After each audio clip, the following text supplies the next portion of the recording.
Bom dia, pessoal.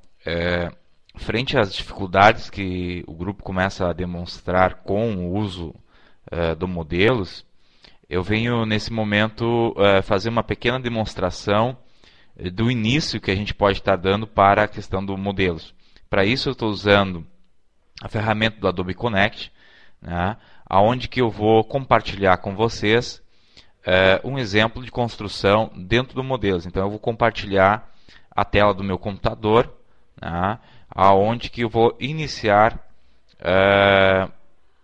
a questão do uso do próprio modelos. Né? Então eu estou abrindo aqui o modelos 4.01, né, que está abrindo na tela de todos nós. Demora um pouquinho.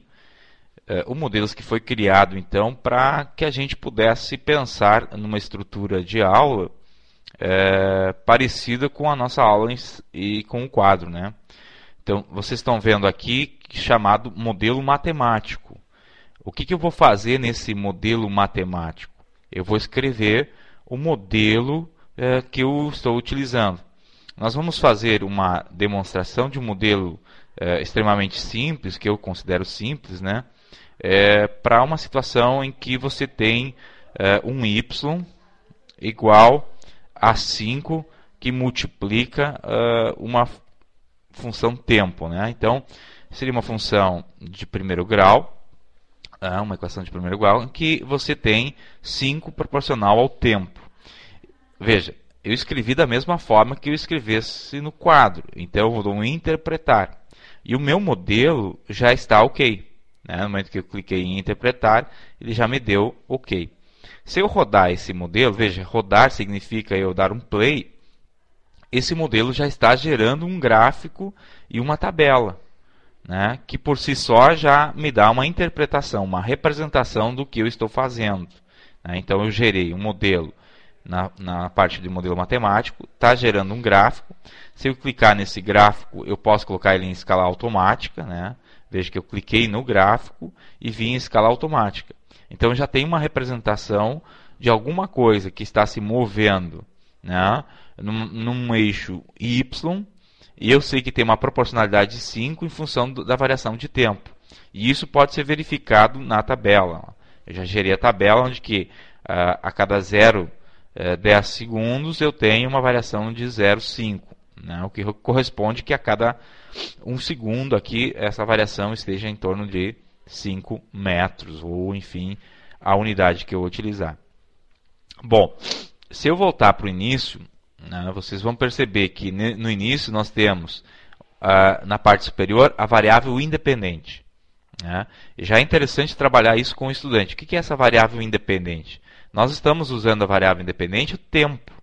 E aqui ele está dizendo o passo. O passo significa de quanto em quanto tempo ele faz o registro. Então ele está fazendo o registro de 0,10 segundos. Né? E o mínimo de tempo que a gente está escolhendo aqui é 50. É interessante que toda vez que a gente vai mexer no modelo, nos parâmetros, nas condições, enfim, a gente clique aqui embaixo para resetar. Quer dizer, vou voltar à minha situação inicial. Então essa variável independente, vocês podem substituir ela por x, por y, por qualquer letra que vocês quiserem. Mas eu tenho que dizer isso para o software. Né? No modelo, então você tem um modelo matemático. Vocês estão vendo que aqui em cima vocês podem colocar modelos com potência, com raiz quadrada, com delta, com taxa de variação, com índice, né? E se há algum comentário que vocês quiserem. Nós podemos também mexer no parâmetro. Né? Se eu quiser colocar um parâmetro nesse meu modelo, mas como nós estamos trabalhando só com uma variável, nós não temos essa questão dos parâmetros. Depois, se vocês mexerem com outras variáveis, nós vamos ter a condição de variáveis. Então, as condições iniciais, né? A própria questão da tabela, você pode estar trabalhando com a tabela, com cores diferentes, com mais variáveis, se nós entrarmos depois com uma outra equação. O próprio gráfico, né? Vocês estão dizendo que o eixo Y vertical é o Y. Né? E os objetos, que também agora entra uma parte super interessante. Né? Olha só, eu posso incluir imagens, eu posso incluir partícula, né? Que agora eu posso começar a representação. Estou lá numa aula. Bom, o que representa esse modelo matemático? Se para mim é um fenômeno físico de uma queda de um objeto, eu vou utilizar uma partícula. Se eu clicar em cima dessa partícula, vocês estão vendo que apareceu a partícula 1, que tem a cor azul, que é o primeiro caso. Agora eu tenho que dizer para esse sistema o que está acontecendo. A minha coordenada é y, né? E na horizontal, na verdade, é 0. E aí, por que é 0? Porque eu não quero que ele se desloque, eu não quero que ele represente o tempo. E na vertical, ele vai ser o y, certo? Então agora eu tenho uma representação. A gente pode colocar ele em escala automática também, ó. E quando eu agora for rodar esse meu sistema, a partícula sobe. Ah, não estou visualizando, professor. Então eu paro, vou resetar e vou voltar aqui e vou puxar esse negócio um pouco mais para baixo, né? Vou clicar nele e vou arrastar aqui. Então agora eu posso voltar aqui e observar o que está acontecendo. Bom, então eu já começo a ter uma representação do fenômeno que está sendo analisado, de um objeto que obedece uma função de 5 vezes t, né?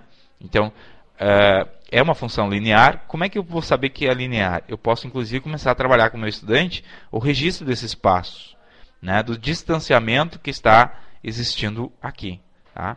Então, num primeiro momento, a gente está socializando com vocês essa ideia de construir um modelo matemático, começar por uma coisa mais simples, né? um modelo linear, fazer a representação através da questão de incluir o objeto, da representação gráfica e da representação em tabela. Em breve a gente pode estar conversando sobre outras formas de explorar o próprio modelos.